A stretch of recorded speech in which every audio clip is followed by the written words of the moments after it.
আওয়ামী লীগ ক্ষমতাবালা আওয়ামী লীগ ক্ষমতাবালা কাঁচামরিচ কয় টাকা ছিল? আওয়ামী লীগের সময় সেই জিনিসটা ছিল। কত টাকা ছিল এই কাঁচামরিচটা?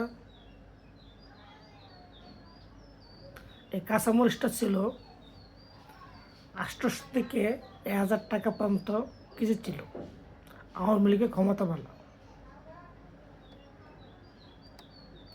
মানে দেখেন, বাংলাদেশ শুধু গেলি চলো না, যে কোনো এক দল আসবে, এটা করবে, এটা করবে। আরে রোজা মাস হলো একটি পবিত্রকার জিনিস, পবিত্র রোজা মাসটা। তা আমরা কী করে জানেন? কষাই যদি এককালে সে নাম ওঠে কষাই, সারা জীবনটাই কষাই ডেকে যায়। কষাই আর কখনো নাম চেঞ্জ হয় না। আপনারা জ্ঞানটি কি আছে তাহলে ঠিক নাই, জ্ঞান ঠিক আছে তাহলে ঠিক নাই।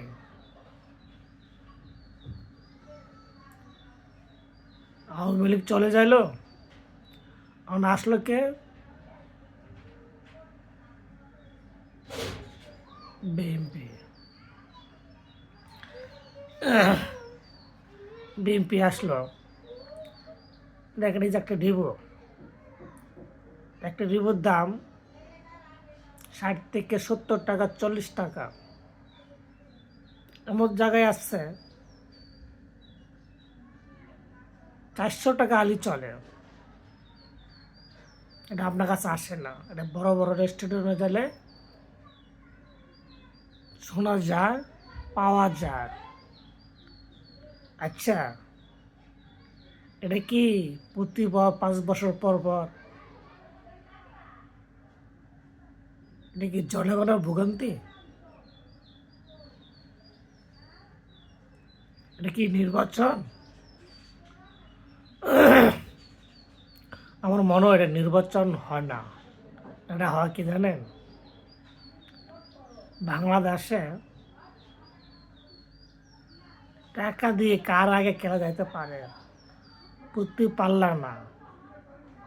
বাইরের রাষ্ট্রে যুগ পাল্লা দিয়ে চলে, কে কম ব্যস্ত পারে বাইরের রাষ্ট্রে। আর আমরা রাষ্ট্রটা কি জানেন? চুরের কোণে। আমার সে ভিডিওটা পচিয়ে দেন সরকারের কাছে। বাংলাদেশ কি সুখে আছে। সরকার আসলে একটা রিবুর দাম লক্ষ টাকা হয়ে যায়, সোনার থেকে দামি হয়ে যায় সেই রিবুটা। ওরা বোঝেন আমরা কোন জায়গায় আছে। মানুষ খুব সুখী আছে, জন্য প্রতিবাদ করলেও মানুষের স্মরণ থাকে না। এটা বাঙালি পাপটাই বেশি বুঝে।